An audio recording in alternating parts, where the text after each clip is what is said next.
Friday's Beatles walking tour became a bit more special for these fans. It was 40 years to the day since the Beatles performed live on the roof of their London recording studio.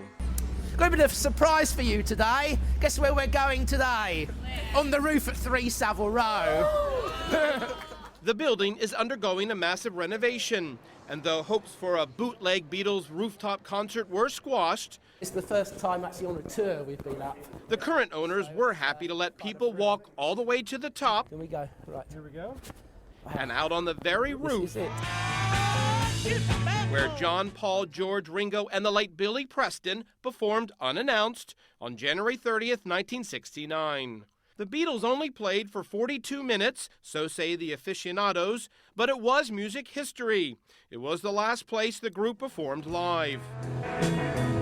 The session was filmed for the climax of the documentary to go along with the release of the Let It Be album. Remember, it was January. It was very, very cold.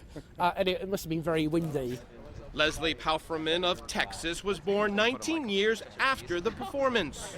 So this is sort of ancient history too, or what?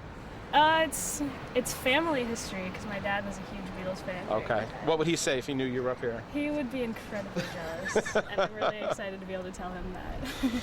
And as word got out through the day that fans could go inside, crowds started to form just as they did 40 years ago when word got out the Beatles were on the roof.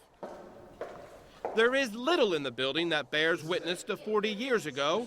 The basement recording studio is gutted. Nothing left. There'll be one thing that will let you know this is where the Beatles performed, and that's this plaque. Though I do wonder how long it'll survive on the wall, if you know what I mean. But here is also where it became clear the Beatles were close to breaking point. So who could forget those few immortal words spoken by John Lennon on this very roof?